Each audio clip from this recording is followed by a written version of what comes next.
है दोस्तों, आज हम बात करने वाले हैं कि कुछ लोग ये चीज़ सोचकर परेशान हैं मुझे आईबीएस है या कोई और बीमारी है। तो मैं आज ये क्लियर कर देता हूँ कि आईबीएस क्या है और अदरवाइज़ दूसरी बीमारी क्या है।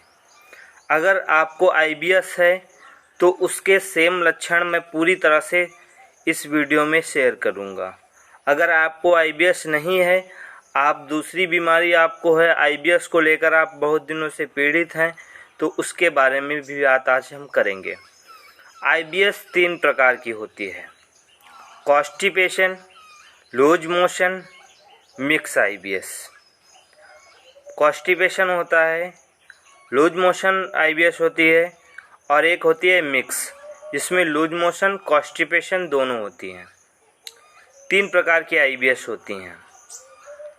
जो कॉन्स्टिपेशन आईबीएस होती है उसमें से आपके शरीर में जो तकलीफ़ होगी ये होगी: आपके पेट में गुड़गुड़ जैसी समस्या बनी रहेगी, पेट में भारीपन बना रहेगा, पेट में चुभन जैसी बनी रहेगी, और आप टॉयलेट के लिए जाओगे और पोटी के लिए जाओगे, आपकी पोटी उतरेगी नहीं।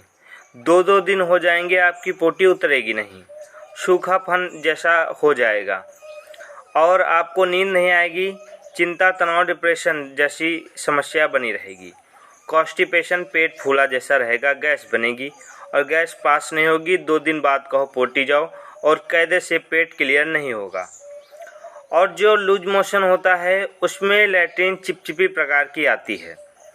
चिपचिपी प्रकार की आती है और 6-7 बार, 5 बार, 4 बार, 2 बार, एक बार में पेट ना साफ होना, चिपचिपी पदार्थ की आनी, ब्लैक कलर की आनी, और पेट में भी म्यूकस बनना और गुड़गुड़ होना, पेट में दर्द होना और मरोड़ जैसी दर्द होना, और बार बार जाना पड़ सकता है।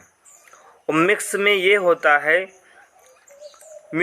होता है कभी कॉन्स्टिपेशन होता है, कभी मिक्स, मतलब कभी लूज मोशन भी होता है तुमको, कभी कॉन्स्टिपेशन होगा, कभी लैट्रिन बंद के आएगी और कभी लूज मोशन पतली लैट्रिन आएगी। कभी सुबह एक बार गए तो बंद के आ गई, दोबारा गए तो वो लूज आ गई, पानी जैसी आ गई।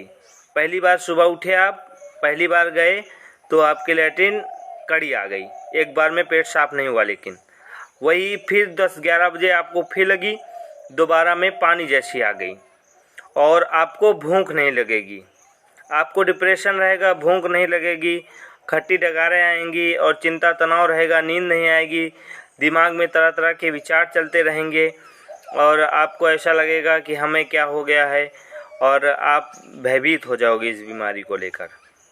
तो ये 3 प्रकार की आईबीएस होती है। और अगर ये सेम लक्षण आपको कहीं हैं और ये बीमारी, और सबसे बड़ी चीज़ है इसमें वेट गेन नहीं होता है, वेट लॉस हो जाता है, वेट आपका गिरता चले जाएगा। तीनों बीमारियों में आपका वेट ख़त्म हो जाएगा। आप 47 किलो, जैसे आप 70 किलो के हैं तो आप 47 किलो के बचोगे, वेट आपका बिल्कुल ख़त्म होता चला जाएगा। आप इससे अनुमान लगा लीजिएगा, अगर वेट आपका गिर रहा है तो आपको आईबीएस के लक्षण हैं, ठीक है। और आपको ऐसा लगेगा, आँखों की रोशनी में भी प्रभाव पड़ेगा आपके, और आपको थोड़ा जीभ में सफ़ेद परत जैसी जमेगी, कभी कभी दाना सफ़ेद प्रकार के जीभ में पड़ जाएंगे, गले में खड़खड़ाहट जैसी रहेगी और सीने में जलन जैसी रहेगी, और इसी प्रकार की काफ़ी समस्याएं आपके सामने आएंगी। अगर आपको ये सारी समस्याएं हैं तो आपको आईबीएस है, अर्थात सारी रिपोर्टें आपकी नॉर्मल आ रही हैं। आप endoscopy, colonoscopy, SGPT, CT scan, आप भी जो भी जांचें करा रहे हैं, सारी मतलब नॉर्मल जांचें आ रही हैं। अगर नॉर्मल जांचें आ रही हैं आपकी तो आपको आईबीएस नहीं है, ठीक है। अगर नॉर्मल जांचें आ रही हैं तो आपको आईबीएस नहीं है। अगर जैसे ऐसा होता है जैसे नॉर्मल जांचें आ रही हैं, जैसे नॉर्मल जांचों में कुछ आ ही नहीं रहा है, नॉर्मल तो छोड़ो, जांचों में कुछ आ ही नहीं रहा है, जांचों में कुछ लिखकर ही नहीं आ रहा है, तो आपको आईबीएस है। कुछ नहीं आ रहा तो नॉर्मल जांचें जैसे हो गए, किसी को गैस्ट्राइटिस निकल आता है, किसी को इरिटेबल बाउल सिंड्रोम निकल आता है, किसी को क्लोरी इन्फेक्शन निकल आता है, पेट में इन्फेक्शन निकल आता है, तो आप ये ना समझें ये IBS है। नॉर्मल रिपोर्टें जब हो जाए, सारी रिपोर्टें सारी करा लो, वो सारी रिपोर्टें नॉर्मल हो जाएं, उनमें से कुछ ना आए, मतलब कुछ नहीं, वो एकदम खाली जांचों में कुछ ना आए, तो आप ये समझ लीजिए आपको IBS है। अगर कुछ आ रहा है तो आपको IBS नहीं है। जांचों में कुछ अगर आता है तो आपको IBS नहीं है, ये 100% सच है। भाई जांच में कुछ आएगा तो आपको IBS कैसे हुआ? IBS में जांचों में कुछ नहीं आता है, बिल्कुल नॉर्मल रिपोर्टें आती हैं। आपको जैसा लगेगा कि आप इतनी जांचें करा लोगे, आप बिल्कुल नॉर्मल जांचें आएंगी। ये चीज़ गौर करके और ध्यान करके आपको ध्यान देना है और भयभीत न हो। इस बीमारी से मैं पीड़ित था, 7 साल से इस बीमारी से निकला हूँ और पूर्णतः इस बीमारी से आप सभी लोग निकल जाओगे, ये मेरा वादा है।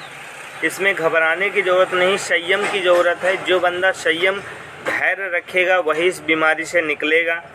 और रिपोर्टें सारी करा लीजिए अपनी, अगर कुछ आ रहा है तो उसका इलाज कराइए, अगर कुछ नहीं आ रहा है तो आपको IBS है।